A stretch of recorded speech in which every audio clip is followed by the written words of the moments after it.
En esta misión especial de Objetivos que Transforman el Mundo, en conmemoración de los 10 años de los principios rectores sobre empresas y derechos humanos de Naciones Unidas, nos acompaña como invitado especial el doctor José Rafael Hunda Bernal, quien es consultor senior en Derechos Humanos y Empresas y gerente de Ardua SAS, ingeniero civil con estudios en gerencia de las universidades EAFIT, INALDE y de los Andes. Cuenta con una maestría en Derechos Humanos y Democratización de las Universidades Externado de Colombia y Carlos III de Madrid y estudios en Derecho Internacional Humanitario del Instituto Internacional de Derecho Humanitario de San Remo, Italia. Fue consejero en la Presidencia de Colombia en seguridad para el sector minero energético durante 4 años, director corporativo de Ecopetrol en responsabilidad integral, seguridad física, relaciones con la comunidad, salud y seguridad industrial y gestión ambiental durante 3 años y control de pérdidas durante 2. Trabajó en total 25 años en Ecopetrol. Bienvenido, doctor Hunda, a esta emisión de Objetivos que Transforman el Mundo. Muchas gracias a ustedes por la invitación. Doctor Hunda, para iniciar nos gustaría que nos contara un poco sobre qué son los principios sobre empresas y derechos humanos de las Naciones Unidas. Pues los principios rectores sobre empresas y derechos humanos de Naciones Unidas son un conjunto de guías que le ayudan, por una parte, a las empresas a tener claro cómo comportarse, cómo actuar para asegurarse de que ellas respetan los derechos de los demás, que ellas respetan los derechos humanos. Por otro lado, para que los gobiernos tengan claro cómo deben ellos, los gobiernos, actuar en relación con la actividad empresarial para proteger los derechos de todos los ciudadanos y, por último, para que cuando esa combinación de proteger como deber estatal y respetar como responsabilidad empresarial falla, para que quienes hayan sufrido consecuencias negativas en sus derechos pues tengan acceso efectivo a remedio de esos abusos de derechos. Doctor Hunda, ¿qué hacen especiales a estos principios rectores? Pues hay varias características que hacen especiales a los principios rectores. La primera es que zanjaron una discusión muy prolongada de décadas respecto de qué tenían que ver las empresas con los derechos humanos. Hay que recordar, para quienes, para quienes no lo sepan también, que los tratados internacionales de derechos humanos obligan a los estados, es decir, no a las empresas, sino a los estados. Y entonces durante 2 décadas largas hubo una discusión en el seno de Naciones Unidas y en algunos otros espacios respecto de si las empresas tenían o no que ver con los temas de derechos humanos. Esa discusión fue muy difícil, fue agria y no produjo convergencias. Los principios rectores sí produjeron esas convergencias. Esa es la característica tal vez más importante, que produjeron una convergencia alrededor de qué tienen que ver las empresas con los temas de derechos humanos. Y eso es tremendamente valioso. Pero además tienen otra característica que los hace especiales, y es que justamente como consecuencia de que produjeron esa convergencia, ha habido muchas otras iniciativas de derechos humanos que han ido ajustándose para alinearse bien con los principios rectores sobre empresas y derechos humanos de Naciones Unidas. Entonces, para mencionar solamente unos pocos ejemplos, ISO 26000 se ajusta a los principios rectores sobre empresas y derechos humanos. La guía para multinacionales de la OCDE se ajustó para alinearse bien con los principios rectores. Las normas de desempeño de la Corporación Financiera Internacional se modificaron para ajustarse a los principios rectores. Y entonces hay una convergencia enorme, habría que decir prácticamente consenso, entre empresas, gobiernos, organizaciones de la sociedad civil y academia alrededor de los principios rectores. Todos coinciden en que los principios rectores son el estándar que debe ser, digamos, seguido por todos para efectos de los temas de derechos humanos y empresas. Y yo creo que señalando otra característica importante de los principios rectores es que, digamos, fueron formulados por un profesor brillante de la Universidad de Harvard que constituyó un equipo también brillante que tuvieron el acierto de no emitir un documento porque provenía de ellos, sino porque fue resultado de un proceso de consulta muy intenso en todas partes del mundo, en todos los continentes, en un número muy importante de países. En Colombia, de hecho, estuvieron presentes y hubo funcionarios del gobierno de Colombia que estuvieron en los procesos que derivaron en la emisión de los principios rectores. Eso los hace también, digamos, singulares, más capaces de producir consensos y convergencias, porque en vez de ser impuestos por autoridad, que lo es Naciones Unidas, fueron producto de un trabajo de participación muy bien concebido y muy bien ejecutado de parte del profesor John Ruggie y su equipo. Eso también hace muy singulares a los principios rectores. Y señalaría una cosa adicional, Natalia, que es la siguiente. Los principios rectores no parten o no presumen mala fe, no presumen dolo de parte de las empresas, ni tampoco de parte de los gobiernos, porque los principios rectores son 31 de paso. De esos 31 principios rectores, más o menos, la mitad están dirigidos a empresas y la otra mitad están dirigidos a lo que va a ser el Estado, o lo deben hacer los estados en relación con la actividad empresarial. Y entonces, no suponen, no presumen que alguno de ellos actúe de mala fe, sino que más bien puede ocurrir. Por supuesto que hay gente que actúa de mala fe en el mundo, hay gente que actúa de mala fe, pero esa no es la nota predominante, no es lo que ocurre en la mayoría de los casos. Lo que sí ocurre en muchos casos es que las empresas no se dan cuenta de que pueden estar violando derechos de otros inadvertidamente. Y ese es un asunto, digamos, que merece mucha consideración. Doctor Unda, ¿por qué debería una empresa asegurarse de respetar los derechos humanos? Pues hay varias razones. La primera es que cuando se habla de respetar los derechos humanos, de lo que se habla es de respetar los derechos de los demás. Y el punto es que los demás también tienen derechos. Yo tengo derechos. Natalia tiene derechos.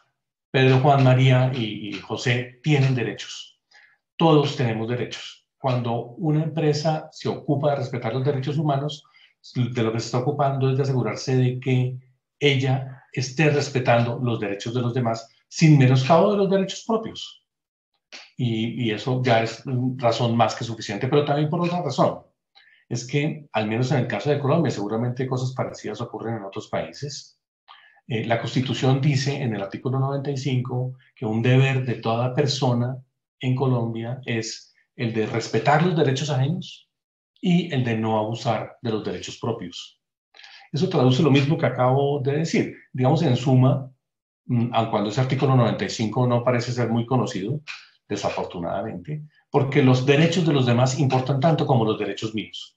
Esa es la razón más poderosa para que una empresa se decida a asegurarse de respetar los derechos humanos. Los principios rectores le ofrecen un mecanismo para estar seguro de que efectivamente está respetando los derechos de los demás, en vez de decir yo sí creo, yo no abuso, yo no violo los derechos de nadie, pero ¿cómo sabe? Pues bueno, si usa los principios rectores, sabe. Esa es la razón de ser de los principios rectores. ¿Qué necesita una empresa para utilizar estos principios rectores? Necesita voluntad política. Significa eso, es decir, un compromiso político de respetar los derechos de los demás.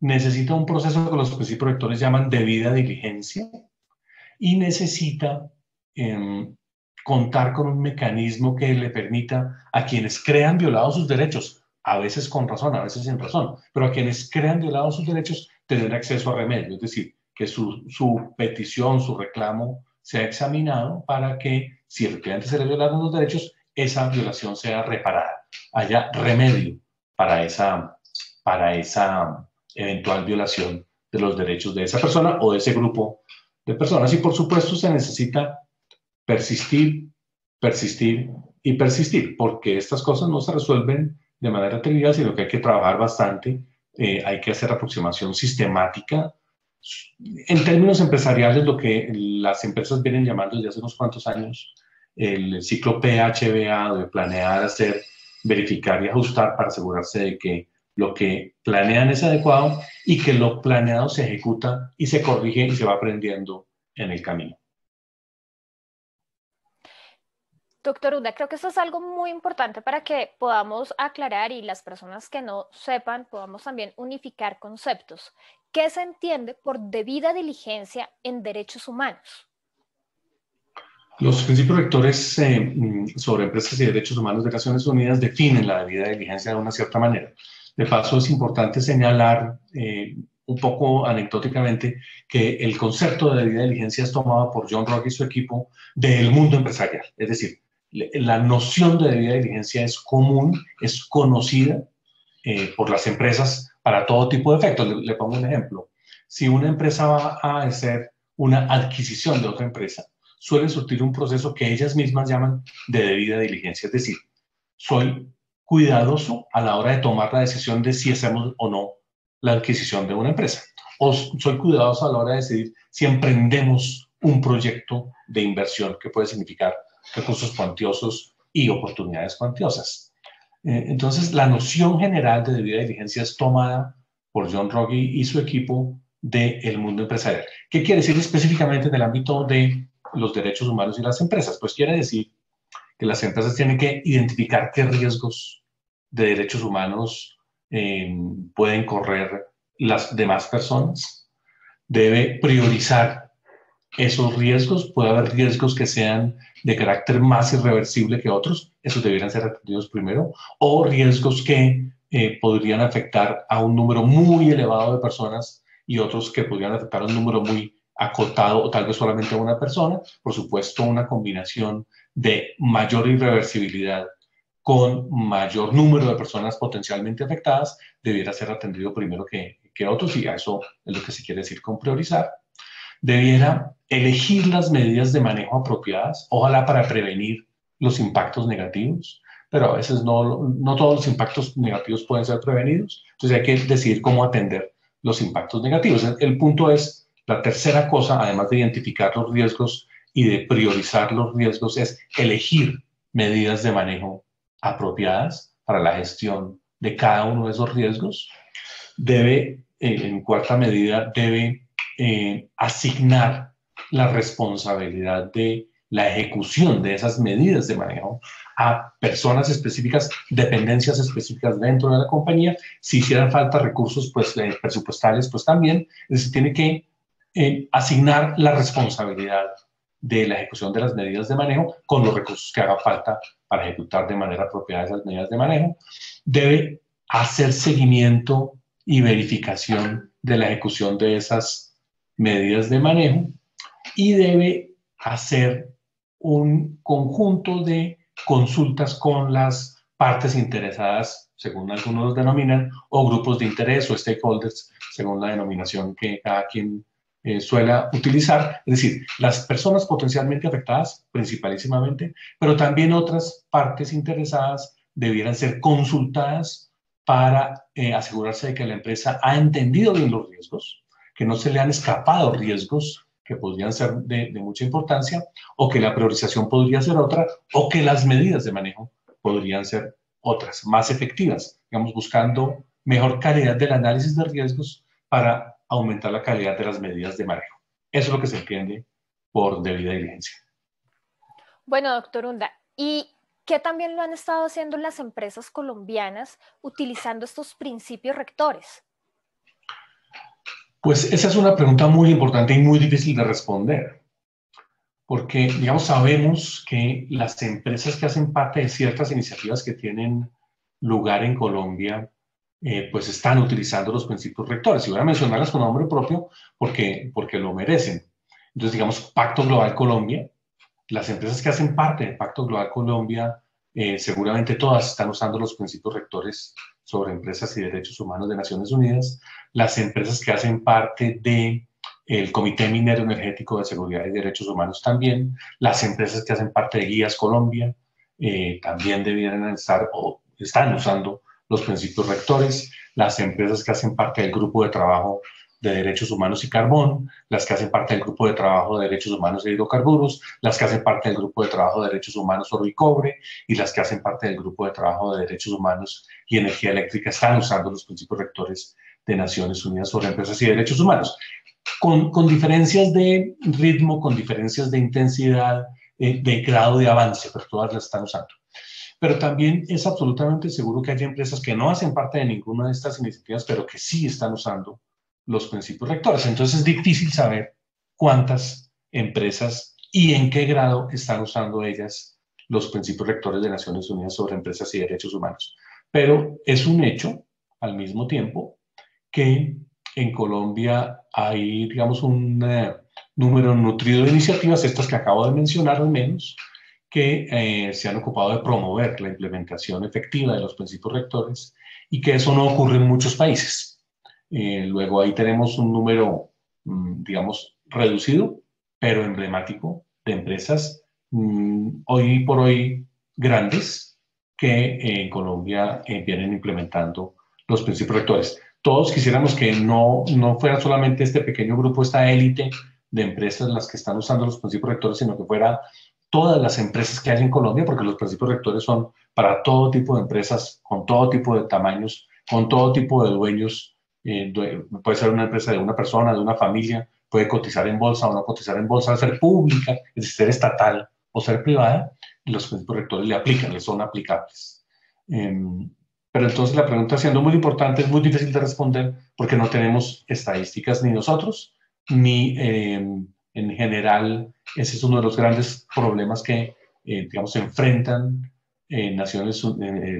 las empresas y los países, porque no tenemos información que nos permita decir con fidelidad qué tantas empresas están usándolos y con qué grado de profundidad o de rigor están utilizando ellas los principios rectores. Doctor Unda, ya para finalizar, ¿qué también lo está haciendo el Estado colombiano? Tenemos de nuevo una respuesta que es, digamos, buena y no tan buena. ¿Por qué buena? Porque Colombia fue el primer país no europeo en emitir un documento que se llama PNA o Plan Nacional de Acción, que lo que pretende es impulsar la implementación de los principios rectores de Naciones Unidas sobre Empresas y Derechos Humanos, en este caso en Colombia. Entonces, Colombia fue el primer país no europeo en emitir un PNA. Eso ocurrió a finales del 2015, en diciembre del año 2015. Y en diciembre del año 2020, Colombia emitió la segunda versión. De nuevo es el primer país en emitir una segunda versión del Plan Nacional de Acción sobre Empresas y Derechos Humanos, y eso habla bien de Colombia, y habla bien del gobierno de Colombia, específicamente. ¿Qué problemas hay ahí? Pues que la formulación de un Plan Nacional de Acción no significa automáticamente, como es natural, que todo lo que allí está dicho realmente haya ocurrido. Entonces, digamos que hay críticas respecto de qué tan efectivamente fue implementado la primera versión y qué tanto está siendo implementada la segunda versión del Plan Nacional de Acción. Y hay críticas también respecto del grado de participación de organizaciones de la sociedad civil en la formulación del primer Plan Nacional de Acción y también en la formulación del segundo Plan Nacional de Acción. Esas críticas son interesantes, aun cuando hay que decir que Colombia ha hecho un esfuerzo que es bastante más intenso en materia de participación de organizaciones de la sociedad civil a la hora de formular sus planes que lo que han hecho otros países. Entonces, eso siempre puede ser mejor, siempre, no importa qué se haga, siempre puede ser mejor. Y está lejos de ser perfecto, pero creo que ha sido un ejercicio, comparativamente hablando, más fuerte, más riguroso que el de otros países. Muchísimas gracias, doctor Unda, por su tiempo, por acompañarnos en este programa de Objetivos que Transforman el Mundo. Al contrario, muchas gracias a ustedes y a Pacto Global Red Colombia. Nos acompañó el doctor José Rafael Unda Bernal.